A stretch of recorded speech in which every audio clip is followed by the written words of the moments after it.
Hello साथियों, स्वागत है आपका ग्रो अप मंत्रा में। मैं आपका साथी एक बार फिर आपके सामने हाजिर हूं अपनी नई क्लास के साथ। जी हां साथियों, हमने अपनी पिछली क्लास में शुरू किया था अभिवृद्धि एवं विकास। तो अभिवृद्धि एवं विकास को हमने अच्छे से उसमें जाना, लेकिन आज की क्लास में हम अपने इसी टॉपिक को कवर करेंगे दोबारा से पार्ट 2 के रूप में। अर्थात आज की क्लास में हम अपने वृद्धि एवं विकास के सिद्धांतों पर चर्चा करेंगे, जो कि एक बहुत ही महत्वपूर्ण बिंदु है। तो चलते हैं फटाफट से अपने आज की क्लास में, इस सेशन में अभिवृद्धि एवं विकास के सिद्धांत तो लेके चलते हैं आपको अपनी आज की क्लास पे। और साथियों, इसी के साथ आपसे रिक्वेस्ट करूंगा, निवेदन करूंगा कि प्लीज वीडियो को लाइक करें एंड शेयर करें, ताकि और लोग भी इस वीडियो के साथ जुड़ सकें। तो चलते हैं अपनी आज पिछली क्लास के टॉपिक को आगे अपने पार्ट 2 की तरफ लेकर के, जिसमें हम अपने वृद्धि एवं विकास के सिद्धांतों पर चर्चा करेंगे। वृद्धि एवं विकास के सिद्धांत हमारे एग्जाम में पूछे जाते हैं, उनको अब हम चर्चा करेंगे। जानते हैं हमारे वृद्धि और विकास से रिलेटेड जो भी थ्योरीज हैं वो क्या हैं, और हमारे एग्जाम में उनमें से क्वेश्चंस भी आते हैं। तो चलते हैं। पहला सिद्धांत है समान प्रतिमान का सिद्धांत। जी हां साथियों, समान प्रतिमान का सिद्धांत, जो कि एडलर्स इससे संबंधित माने जाते हैं। इन्होंने कहा कि इस सिद्धांत के अनुसार जो भी जीव जंतु, जी हां साथियों, जो भी जीव जंतु जिस जाति या वर्ग का होता है, अर्थात जाति वर्ग से मतलब वो नहीं जो हमारे यहाँ कास्ट सिस्टम होता है, ठीक है, यानी कि जो विज्ञान के अनुसार जो स्पीसीज होती हैं, प्रजातियां होती हैं, ठीक है, तो उसी के लिए संदर्भ में कहा गया है कि सिद्धांत के अनुसार जो भी जीव जंतु जिस जाति वर्ग का होता है, वह अपनी जाति वर्ग के अन्य जीव जंतुओं के समान ही वृद्धि एवं विकास को प्राप्त करता है। साथियों, जैसे कि हम एक मानव हैं, हमारी जो प्रजाति है वो होमो सैपियंस है, तो हम जैसे हैं हमारी संतानें भी ऐसी ही पैदा होती हैं। हमारे अगर 2 कान हैं, 2 आंख हैं, तो ऐसा नहीं है कि हमारी संतान के किसी के 3 हो रही हैं आंखें, किसी के 4 हों, या 2 हाथों की जगह 3 हाथ हों, ऐसा नहीं होता है। बहुत ही अपवाद की दृष्टि से है, लेकिन उसके पीछे विभिन्न कारण बताए जाते हैं, और वो एक वैसी बात है। लेकिन सामान्यतः प्रकृति में जैसे माता पिता होते हैं, उनकी संतान भी उसी प्रकार की जो शारीरिक रचना है, शारीरिक संरचना है, उसी के साथ पैदा होती है, और उसी के अनुसार उनकी वृद्धि और विकास होती है। तो इसी सिद्धांत को, इसी बात को समझाने के लिए जो हमारा कहा गया है, उसको कहा गया है समान प्रतिमान का सिद्धांत। इस सिद्धांत के अनुसार जो जीव जंतु जिस जाति वर्ग का होता है, वह अपनी जाति वर्ग के अन्य जीव जंतुओं के समान ही वृद्धि एवं विकास को प्राप्त करता है। जैसे कि साथियों हम देखेंगे, एक शेर का बच्चा जो होता है वो हमेशा शेर की तरह ही दहाड़ता है या क्रियाएं करता है। शेर का बच्चा कभी भी घास नहीं खाता, क्योंकि उसकी वृद्धि जो है, उसका जो ग्रोथ है, डेवलपमेंट है, वो उसी प्रकार से होगा। उसकी शारीरिक संरचना, अंतर जो भी इसके अंदर की संरचनाएं हैं भोजन को पचाने खाने की, वो उसी प्रकार की होंगी, भिन्न प्रकार की नहीं हो सकती। अर्थात शेर का बच्चा शेर की तरह ही होता है। ये इस बात को स्पष्ट करता है कि समान प्रतिमान का सिद्धांत, जैसे माता पिता होते हैं ऐसे ही उनकी संतान, यानी कि जैसी जाति जीव या जाति प्रजाति है, ऐसे ही उसकी संतानों में भी कैरेक्टर्स पाए जाएंगे। किसके संबंधित में? वृद्धि एवं विकास के संदर्भ में। जो ग्रोथ और डेवलपमेंट का पैटर्न है वो उन्हीं के समान होगा। शेर का बच्चा कभी भी भौंकेगा नहीं या भौं भौं नहीं करेगा, वो हमेशा दहाड़ेगा ही या शेर के तरह ही क्रियाएं करने का काम करेगा। वहीं बात करें, अगर एक और एग्जांपल ले लें बिल्ली, तो बिल्ली का बच्चा भी म्याऊं म्याऊं ही करता है, वो भी कभी कुत्ते के बच्चे की तरह भौंकेगा नहीं। अर्थात जैसे जिसकी जीव की जाति या प्रजाति होती है, उस जाति के ही अनुसार जो अन्य जीव हैं, उन जीवों के आने वाली जीवों का, संतानों का भी वृद्धि और विकास उसी प्रकार से होता है, जिसको ही क्या कहा गया है? समान प्रतिमान का सिद्धांत। अर्थात अपनी जाति वर्ग के अन्य जीव जंतुओं के समान वृद्धि एवं विकास को करना ही क्या कहा गया है? समान प्रतिमान का सिद्धांत। मैं साथियों एक एक बिंदु को कई बार रिपीट करके आपको समझाने का प्रयास कर रहा हूं, उम्मीद है कि आपको समझ में आ रहा होगा। उसी क्रम में चलते हैं। अगला सिद्धांत है हमारा दिशा का सिद्धांत। जी हां साथियों, दिशा का सिद्धांत। तो दिशा का सिद्धांत क्या कहता है? एक बालक में होने वाला विकास। जी हां साथियों, जो बालक का विकास होता है वो कैसे होता है? वो सिर से पैर की ओर दिशा में होता है। अर्थात जब एक बालक का जन्म होता है, अगर हम बात करें सबसे पहले जन्म की ही, वो जन्म से भी पहले अगर हम बात करें गर्भावस्था की, तो साथियों गर्भावस्था में भी जब एक भ्रूण का विकास होता है, तो सबसे पहले जो है बालक का सिर होता है। जो उसमें विकास भ्रूण बनना शुरू होता है तो उसमें सबसे पहले जो शुरुआत है वो सिर की होती है और फिर धीरे धीरे गर्दन, धड़, हाथ, पैर, इस प्रकार से उसकी भ्रूण में क्या होती है, परिपक्वता होती है या वो बनता है। ठीक है। और साथियों फिर दूसरा क्रम में वहीं लें तो जब एक बालक का जन्म होता है तो सामान्यतः जब एक बालक का जन्म होता है तो सबसे पहले उसका सर ही आता है और फिर उसी क्रम में गर्दन, धड़, हाथ, पैर बाहर आते हैं और वह जन्म लेता है।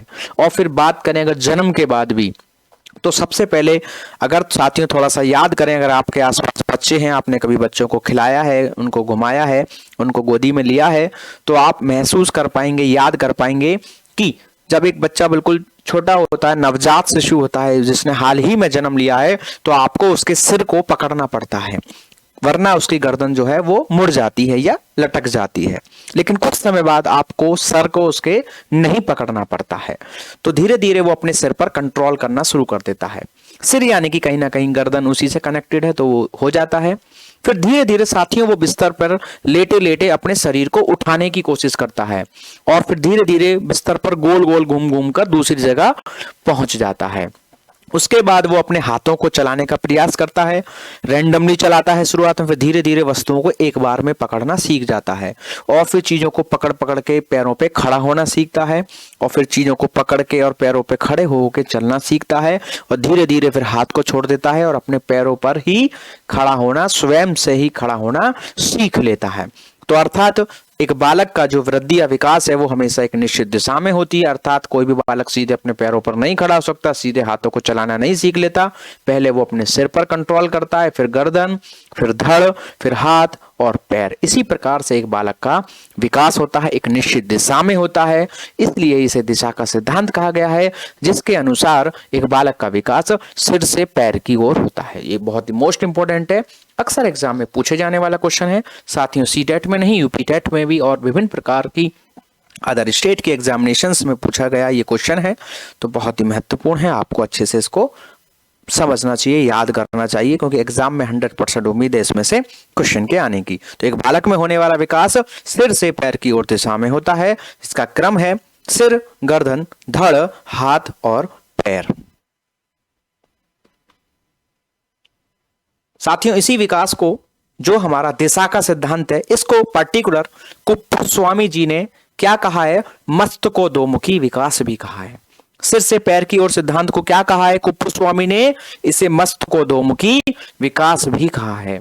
इस विकास को दूसरे शब्दों में सेफलोकॉर्डल थ्योरी या सिर पदाभिमुख सिद्धांत भी कहते हैं। जी हाँ साथियों, तो से जो हमारा दिशा का सिद्धांत है इसको कुप्पस्वामी के अनुसार मस्तकोदोमुखी विकास कहा गया है और इसका अन्य नाम है सेफलोकॉर्डल थ्योरी एंड सिर पदाभिमुख सिद्धांत भी कहा जाता है हमारे दिशा के सिद्धांत को। उसी क्रम में साथियों अगला सिद्धांत है केंद्र से सिरों की ओर का सिद्धांत। जी हाँ साथियों, जैसे हमारा विकास सिर से पैर की ओर होता है, वहीं इसी के साथ एक दूसरा सिद्धांत भी पूछा जाता है, जो इसी से कभी कभी एसोसिएट करके भी एक ही क्वेश्चंस में दोनों सिद्धांतों को जोड़ के भी पूछ लिया जाता है। तो उसी क्रम में जैसे हमारा पहले सिर, फिर गर्दन, फिर दाढ़ा, हाथ, पैर, इस क्रम में विकास होता है, उसी प्रकार से हमारे शरीर में केंद्र से सिरों की ओर को विकास होता है। अर्थात इस सिद्धांत के अनुसार विकास केंद्र से सिरों की ओर अथवा मध्य से बाहर की ओर, अर्थात पहले हमारे बॉडी में इंटरनल पार्ट्स डेवलप होते हैं तथा बाद में फिर बाह्य अंग विकसित होते हैं। क्योंकि साथियों हम चले बिना, अगर कोई व्यक्ति चलता नहीं है तो बिना चले वो कई साल तक जिंदा रह सकता है। कोई व्यक्ति कभी भी ना चले जीवन में तो भी जिंदा रह सकता है। लेकिन हमारे कुछ शरीर के आंतरिक संस्थान होते हैं, जैसे कि हमारा रक्त से संबंधित सिस्टम है, हार्ट है हमारा, और हमारा किडनी है, लिवर है। तो ये विभिन्न हमारे ऐसे इंटरनल ऑर्गन्स हैं, अगर ये वर्क ना करें तो हम जिंदा नहीं रह सकते। तो उसी क्रम में साथियों जो हमारा इंटरनल ऑर्गन्स हैं वो पहले विकसित होते हैं और बाद में हमारे जो बाह्य अंग हैं वह विकसित होते हैं। इसलिए ही इसको केंद्र से सिरों की ओर का सिद्धांत कहा गया है। पहले अर्थात हमारे आंतरिक अंग विकसित होते हैं, हमारे अंदर की चीजें विकसित होती हैं, बाद में हमारी बाह्य चीजें विकसित होती हैं। इसी को निकट दूर का सिद्धांत या प्रॉक्सिमल थ्योरी भी कहते हैं। तो साथियों प्रॉक्सिमल थ्योरी या निकट दूर का सिद्धांत या केंद्र से सिरों की ओर अथवा मध्य से बाहर की ओर सिद्धांत कहा जाता है। ये वृद्धि विकास के संदर्भ में बहुत ही महत्वपूर्ण है। जैसे हमारा सिर से पैर की ओर होता है, वहीं दूसरी बात बहुत ही महत्वपूर्ण याद रखने योग्य है कि ये केंद्र से सिरों की ओर होता है। पहले हमारे आंतरिक अंगों का विकास होता है, आंतरिक संस्थानों का विकास होता है, तथा उसके पश्चात हमारे बाह्य अंगों का या सिरों की ओर का विकास होता है। इसी क्रम में साथियों अगला विकास है हमारा विभिन्न अंगों की गति का सिद्धांत। जी हाँ साथियों, जो हमारे शरीर के अंग हैं, अगर हम बात करें उनकी, तो कुछ अंग हमारे ऐसे होते हैं जो काफी तेज गति से बढ़ते हैं और कुछ अंग ऐसे होते हैं जो धीमी गति से बढ़ते हैं। बिल्कुल, जैसे कि तेज गति से बढ़ने वाले हमारे अंग हैं सिर के बाल, नाखून, हाथ, पैर, धड़। देखो ये कितनी तेजी से बढ़ता है, बच्चा कितनी जल्दी, इन चीजों में अंतर आता है। लेकिन वही बात करें आंख, नाक, कान, होठ, गर्दन, दांत आदि, तो ये देखते हैं हमारे, अक्सर आपने देखा होगा कि हम किसी भी व्यक्ति को उसके बचपन के फोटो को देखकर पहचान लेते हैं। कैसे पहचान लेते हैं? क्योंकि आंख, नाक, कान, होठ, गर्दन, दांत आदि ये ऐसे अंग हैं जो बहुत धीमी गति से बढ़ते हैं। तो अर्थात 20 साल पहले की अगर आपने उसकी कोई तस्वीर भी देखी है तो आप आसानी से पहचान सकते हैं वर्तमान में अगर आपने उसको देखा है, क्योंकि इनमें बहुत ज्यादा एकदम से अंतर नहीं आता है। लेकिन अगर आप किसी को खाली बॉडी से अगर डिटरमाइन करना चाहें तो ऐसा संभव नहीं है, क्योंकि हमारे जो धड़, हाथ, पैर आदि ऐसे अंग हैं ये बहुत तेज गति से बढ़ते हैं, तो इनके आधार पर बिल्कुल भी आप अंदाजा नहीं लगा सकते हैं। तो कहीं ना कहीं हम जो पहचान कर लेते हैं वो किसके कारण कर लेते हैं? फेस के कारण। क्यों? क्योंकि फेशियल जो हमारे पार्ट्स हैं बॉडी के, यानी कि आंख, नाक, कान, होठ, गर्दन, दांत आदि, ये हमारे कैसे अंग हैं जो बहुत ही धीमी गति से बढ़ते हैं। तो कुछ अंग हमारे ऐसे होते हैं जो बहुत तेज गति से बढ़ते हैं और कुछ अंग हमारे ऐसे हैं जो धीमी गति से बढ़ते हैं। इसी क्रम में साथियों अगला है निरंतरता का सिद्धांत। मोस्ट इंपोर्टेंट है। यूपी टेट जैसी परीक्षा ने, हरियाणा टेट और हमारे रीट जैसी परीक्षाओं ने ना जाने कितनी बार पूछा है, और हमारे सी टेट में भी पूछा जाता है। निरंतरता का सिद्धांत क्या है? तो साथियों निरंतरता का सिद्धांत बहुत ही सामान्य, बहुत ही सीधा, जैसा कि मैंने पहले बताया कि जो विकास है वो हमारा गर्भावस्था से ही शुरू हो जाता है और कब तक चलता है? मृत्यु पर्यंत, जीवन पर्यंत या संपूर्ण जीवन चलता है। इसी को ही हम क्या कहते हैं? विकास का निरंतरता का सिद्धांत कहते हैं। कि क्या कहते हैं? निरंतरता का सिद्धांत। विकास जीवन पर्यंत या मृत्यु पर्यंत चलने वाली प्रक्रिया है, अर्थात हमारा विकास जो है वो गर्भावस्था से ही शुरू हो जाता है और संपूर्ण जीवन या मृत्यु पर्यंत या जीवन पर्यंत तक चलता है। इसी को कहा गया है निरंतरता का सिद्धांत। गर्भावस्था की आपके सामने तस्वीर है, दूसरी है वृद्धावस्था की, यानी कि अंतिम क्षण तक, एक अंतिम अवस्था तक हमारा विकास चलता ही रहता है। कोई पक्ष कमजोर हो सकता है, कोई ज्यादा हो सकता है, लेकिन ये पूर्णतः कभी भी नहीं रुकता है। तो इसी को ही निरंतरता का सिद्धांत कहा गया है। विकास का निरंतरता का सिद्धांत अर्थात गर्भावस्था से शुरू होकर मृत्यु पर्यंत या जीवन पर्यंत चलने वाली प्रक्रिया है, इसलिए इसको निरंतरता का सिद्धांत कहा गया है। अगला सिद्धांत है साथियों एकीकरण का सिद्धांत। एकीकरण का सिद्धांत हमारा क्या कहता है? तो एकीकरण का सिद्धांत जो है, इसके अनुसार अगर हम बात करें तो जो हमारा बालक होता है वो प्रारंभ में या जब वो छोटा होता है या शुरुआत की बात करें तो वह अपने पर्टिकुलर किसी बॉडी पार्ट को, ऑर्गन को एक साथ यूज नहीं कर सकता है। यानी कि उसको प्रारंभ में किसी काम को करने के लिए अपने संपूर्ण अंगों को काम में लेना पड़ता है। अपने एक ही काम को करने के लिए बहुत सारे अंग प्रयोग करने पड़ते हैं, तथा फिर धीरे धीरे क्या कर लेता है? वह उसी काम को कम अंगों से भी कर लेता है और धीरे धीरे फिर उसके बाद अंत में बिल्कुल निश्चित अंग या एकाध अंग के द्वारा ही उस काम को करना सीख लेता है। तो एक बार पढ़ लेते हैं। सिद्धांत के अनुसार बालक प्रारंभ में शरीर के किसी एक अंग या हिस्से को काम में नहीं ले सकता है। पहले वह संपूर्ण अंगों को काम में लेता है, फिर धीरे धीरे किसी एक अंग के द्वारा भी काम को करना सीख लेता है, जिसको एकीकरण का सिद्धांत कहा जाता है। तो एकीकरण का सिद्धांत क्या है?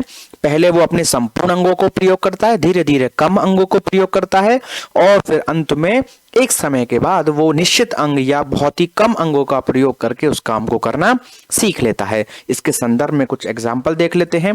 जैसे कि साथियों आप देखेंगे कि अगर बच्चा है, शुरुआत में अगर वो दूध या पानी पीता है तो वो उस ग्लास को या बर्तन को या कप को कैसे पकड़ता है। तो प्रारंभ में बालक किसी भी वस्तु को पकड़ने के लिए अपनी गोद में रख लेगा या अपने सीने से या बाजुओं से, दोनों से पकड़ के उसको कवर करता है।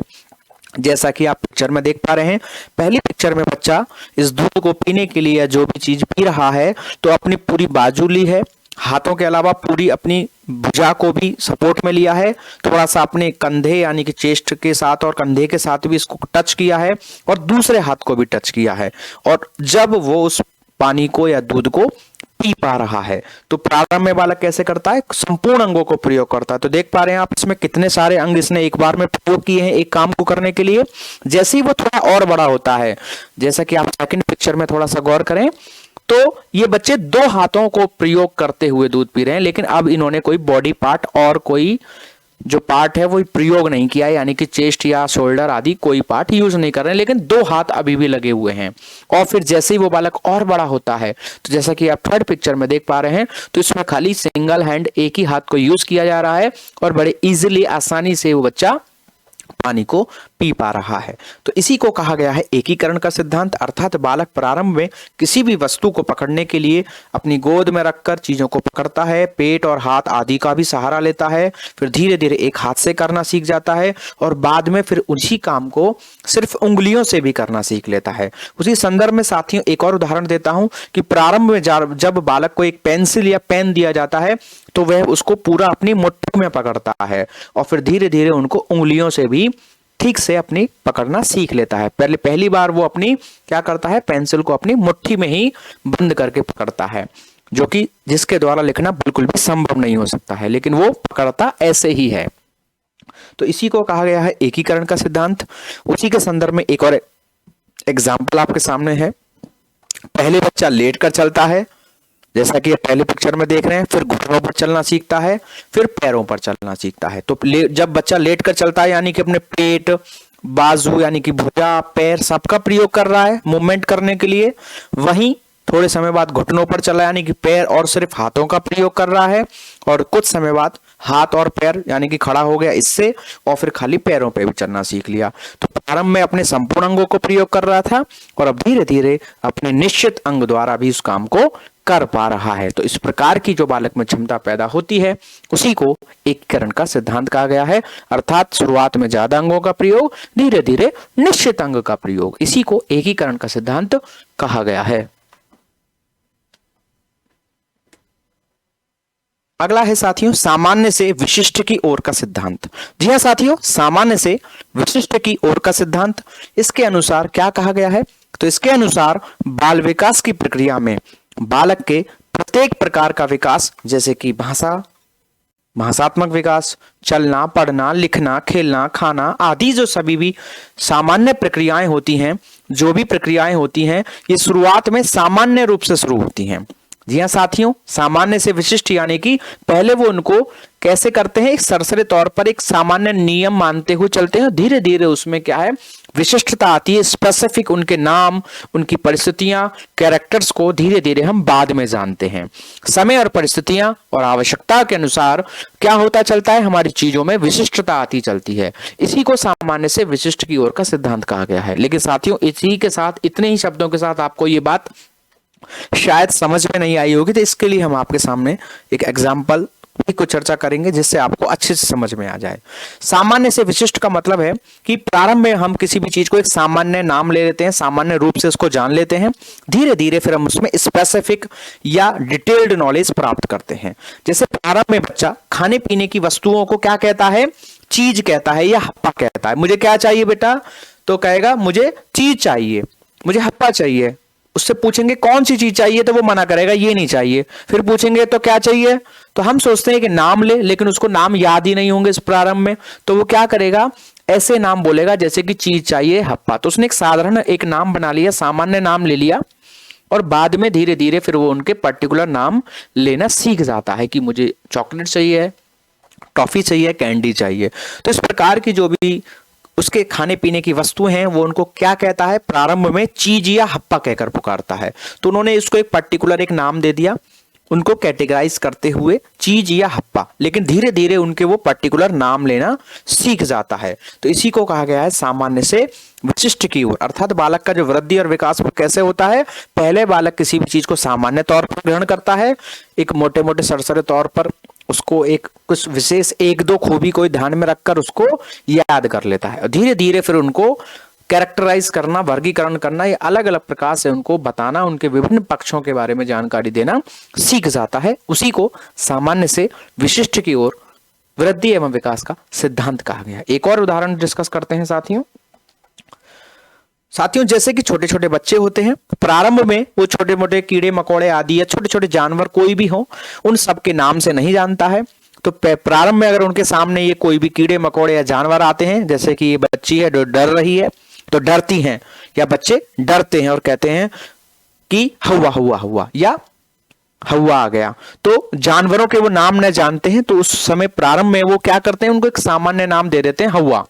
क्या कह देते हैं, प्रारंभ में बालक सभी जानवरों को हवा कहकर पुकारते हैं, लेकिन धीरे धीरे फिर उनके नाम सीख जाते हैं। फिर वो बता देते हैं कॉकरोच है, छिपकली है, चूहा है, गिलहरी है, कुत्ता है, आदि आदि। वो धीरे धीरे उनके नाम सीख जाते हैं, लेकिन प्रारंभ में साथियों वह उनको एक सामान्य नाम से ही पुकारते हैं, या एक किसी जानवर को उनको दिखा दिया जाए और नाम बता दिया जाए तो उसी प्रकार के अन्य जानवरों को भी वो उसी नाम से पुकारते हैं। जैसे कि जीन पियाजे के अनुसार चर्चा भी की गई है कि अगर एक बच्चे को आप एक गाय को दिखा देते हैं तो अगली बार वो उसी प्रकार के जानवर, जैसे कि भैंस भी लगभग उसी प्रकार का ही एक जानवर है, 4 पैर, पूंछ, बड़ा सा आकार, तो उसको देखकर भी वो गाय ही पुकारेगा।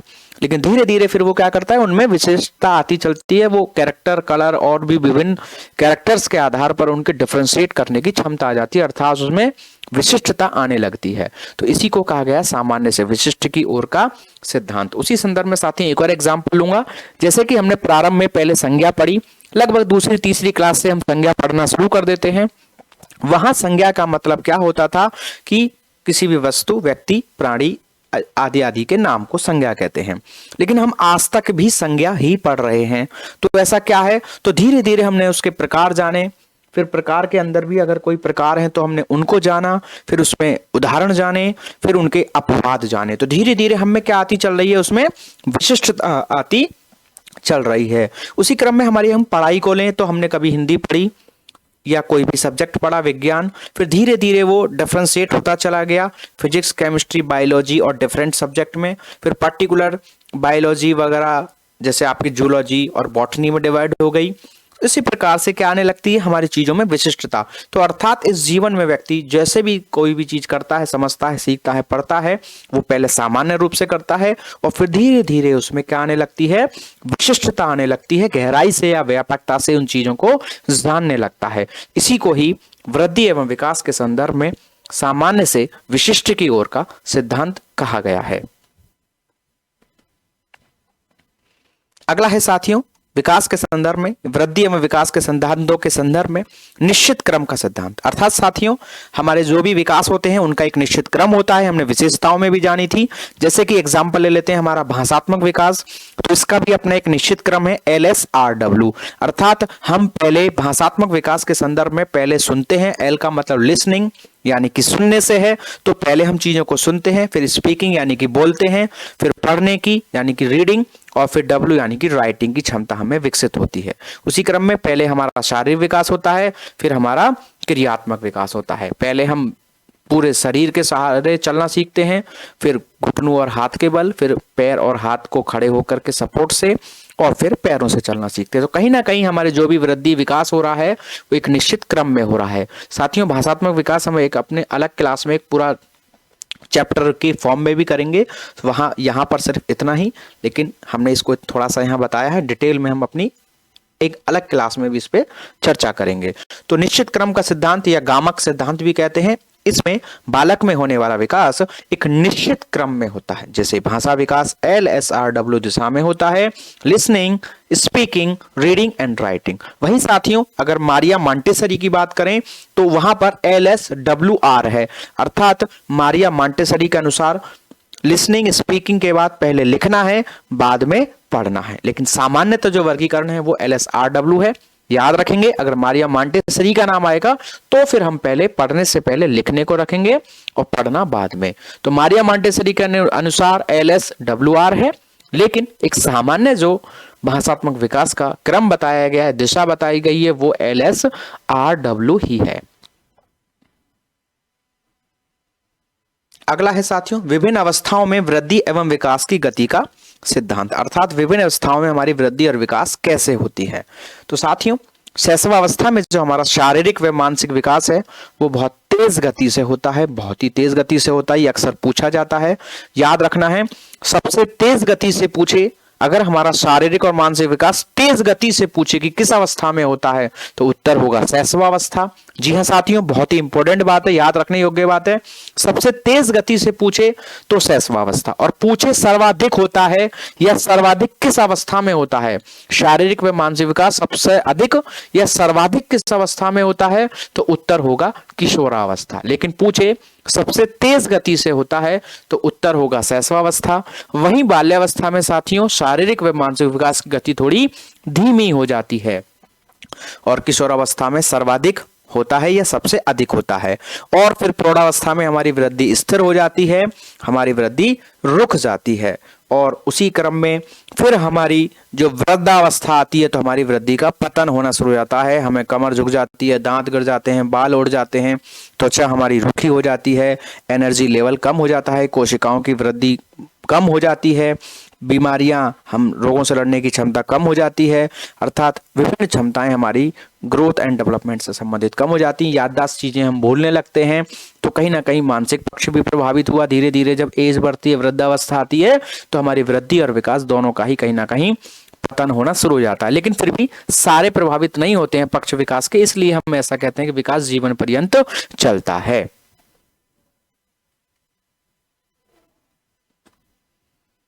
इसी क्रम में अगला है साथियों विभिन्नता का सिद्धांत। जी हाँ साथियों, विभिन्नता का सिद्धांत क्या कहता है कि प्रत्येक बालक में होने वाला विकास एक समान गति से नहीं होता है, अर्थात बालक में विकास की दर कैसी होती है, भिन्न भिन्न होती है। तो विभिन्नता का सिद्धांत क्या कहता है कि कभी भी विकास की जो गति है प्रत्येक बालक में समान नहीं होती। कहने का मतलब है साथियों, अगर दो बालक हैं और दोनों की उम्र 8 वर्ष ही है तो हम इस बात को निश्चित नहीं करेंगे या निश्चित तौर पर इस बात को नहीं मानेंगे कि दोनों का बौद्धिक विकास बराबर हो, अर्थात दोनों की क्षमताएं कार्य करने की, समस्या समाधान करने की, तर्क करने की, चिंतन करने की या भिन्न भिन्न क्षमताएं समान होंगी, ऐसा बिल्कुल भी निश्चित नहीं है। बेशक समान आयु है, लेकिन फिर भी ऐसा माना गया है कि एक समान आयु होने के बावजूद भी प्रत्येक बालक का जो विकास है वो एक समान गति से नहीं होता है।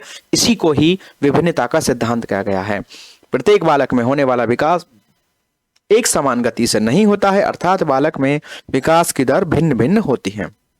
जैसे किसी एक बालक की किसी आयु में जितना बौद्धिक विकास होता है उसकी उम्र के अन्य बालकों का बौद्धिक विकास एक समान नहीं हो सकता। इसी को ही साथियों क्या कहा गया, व्यक्तिगत विभिन्नताएं कहा गया है। एक शिक्षक को इस बात को बहुत ही आवश्यक रूप से जानना चाहिए, याद रखना चाहिए कि एक ही उम्र के बालकों में भी समान प्रकार से वृद्धि और विकास पूर्णतः नहीं हो सकती है, एक समान नहीं हो सकती है।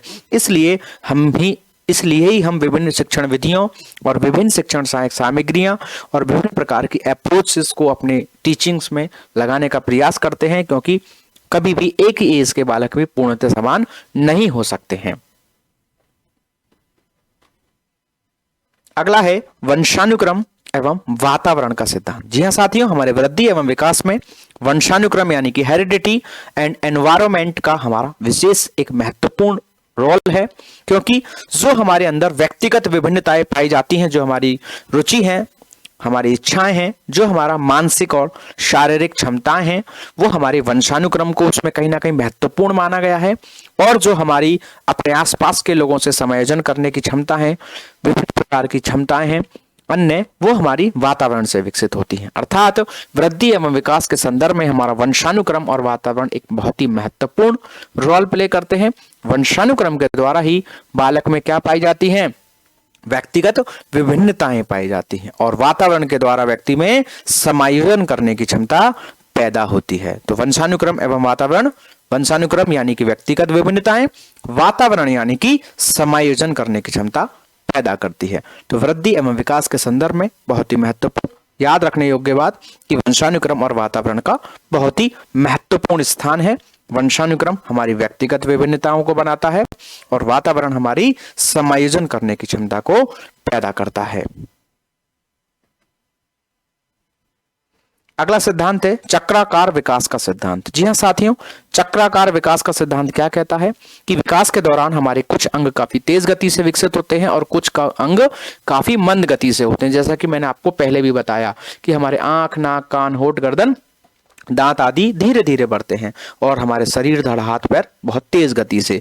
तो इसी कारण इसी को क्या होता है कि जो हमारे अंग तेज गति से विकसित हो जाते हैं वो बीच बीच में रुक जाते हैं और अन्य अंग जो हैं काफी जो तेज गति से चलते हैं या धीमी गति से चल रहे हैं उनके लिए वो अपना एक प्रकार का एक साइकिल बना लेते हैं कि किसी कोई रुक जाता है, कोई चलने लगता है और इस प्रकार से ही अपने एक बैलेंसिंग करने का काम करते हैं। इसी को ही क्या कहा गया है, चक्राकार विकास का सिद्धांत। चलिए, जैसा कि आप पिक्चर में देख रहे हैं सलमान खान, ये इनके बचपन का चित्र है। आप आसानी से पहचान पा रहे हैं, क्यों? क्योंकि आपने इनको वर्तमान में देखा है और इनके आंख, नाक, कान, होठ, गर्दन ऐसे कुछ अंग जो है जो कि धीमी गति से बढ़ते हैं, इसलिए आप इनको देख करके पहचान कर पा रहे हैं। इसी को कहा गया चक्राकार विकास का सिद्धांत। इस प्रकार से तीव्र व मंद परिवर्तनों का एक चक्र बन जाता है, इसलिए ही इसे चक्राकार या वर्तुलाकार विकास भी कहते हैं। अगला है सहज संबद्धता का सिद्धांत। अर्थात साथियों, इस सिद्धांत के अनुसार बालक के सभी विकास एक दूसरे विकास से जुड़े हुए होते हैं। अर्थात एक विकास जब अच्छा होता है तो दूसरा भी स्वाभाविक रूप से अच्छा ही होगा। जैसा कि मैंने बताया, स्वस्थ शरीर में ही स्वस्थ मस्तिष्क निवास करता है। जब आपका शारीरिक विकास अच्छे ढंग से होता है तो मानसिक विकास होता है। मानसिक विकास अच्छे से होगा तो आपकी समायोजन आदि क्षमताएं अच्छी विकसित होंगी, सोचने समझने की क्षमता अच्छी विकसित होंगी, जिसके कारण आपका सामाजिक और नैतिक विकास भी अच्छे से होता है। तो कहीं ना कहीं शारीरिक होगा तो क्रियात्मक होगा, अर्थात हमारा एक विकास दूसरे विकास को संबंध रखता है। हमने पहले भी कहा हमारा विकास एक क्रमिक प्रक्रिया है, तो इसलिए बिल्कुल सही बात है। तो इस सिद्धांत के अनुसार बालक के सभी विकास एक दूसरे के विकास के साथ जुड़े हुए हैं। यही कारण है कि शारीरिक विकास अगर अच्छा हो तो मानसिक विकास अच्छा होता है और उसी प्रकार आगे क्रम से और भी अन्य विकास हमारे ठीक प्रकार से होते चले जाते हैं। परिपक्वता और अधिगम की अंत्यक्रिया का सिद्धांत। अर्थात जो हमारी मैच्योरिटी है और लर्निंग है, दोनों एक ही के सर्ववृद्धि और विकास दोनों परिपक्वता और अधिगम के परिणाम स्वरूप ही घटित होते हैं। परिपक्वता और अधिगम परस्पर कैसे होते हैं, हमारे क्रियाशील होते हैं। अर्थात इस बात से अच्छे से जानेंगे कि किसी बालक के सिर्फ सोचने से ही कार्य को हम नहीं कर सकते। अर्थात अगर हम किसी चीज के बारे में सोचते हैं तो हम उस काम को अच्छे से नहीं कर सकते। अर्थात क्रिया और सोचना जब दोनों एक साथ होते हैं तभी हम किसी काम को अच्छे से कर पाते हैं और वही हमारा स्थायी व्यवहार बन पाता है और फिर उसी को हम क्या कह सकते हैं, विकास कह सकते हैं। अर्थात किसी बालक के सिर्फ सोचने से ही किसी कार्य को नहीं कर सकते हैं हम, या वो नहीं कर सकता है, वह तब तक नहीं कर सकता जब तक कि उसका क्रिया और सोचना दोनों एक साथ नहीं हो। और जब दोनों चीजें एक साथ होंगी तब ही वह एक व्यवहार अच्छे से कर पाएगा और वही व्यवहार उसका कैसा व्यवहार बन जाएगा, स्थायी व्यवहार बन जाएगा, जिसे हम क्या कह सकते हैं, विकास। थिंकिंग और डू, सोचना, चिंतन करना और करना दोनों एक दूसरे से गुथे हुए हैं। दोनों चीजें जब एक साथ होती हैं तो हमारा एक व्यवहार होता है और वही व्यवहार हमारा स्थायी व्यवहार बन जाता है और जिसको हम क्या कह सकते हैं, विकास भी कह सकते हैं। तो साथियों, इसी के साथ हमने आज की अपनी इस क्लास में जाना कि अभिवृद्धि और विकास हमारी क्या होती है। तो अभिवृद्धि और हमारी विकास क्या होती है हमने इस क्लास में अपने जाना। उम्मीद है कि आपको बहुत अच्छे से समझ में आया होगा। तो साथियों, इसी प्रकार हमसे जुड़े रहें, बने रहें, पढ़ते रहें, सीखते रहें। मिलते हैं आपसे अपनी अगली क्लास में एक नए टॉपिक के साथ। तब तक के लिए आप सभी से अनुरोध है कि प्लीज़ वीडियो को लाइक करें और शेयर करें। और आपने अभी तक इस चैनल को सब्सक्राइब नहीं किया है या फिर आप चैनल पर नए हैं तो प्लीज़ चैनल को सब्सक्राइब करें। और हमारे अन्य विषयों की भी क्लासेस के लिंक इस वीडियो के डिस्क्रिप्शन बॉक्स में शामिल हैं। आप चाहें तो वहां से जाकर उन क्लासेस को एक्सेस कर सकते हैं। तो मिलते हैं साथियों अपनी अगली क्लास में। Okay, bye, thank you.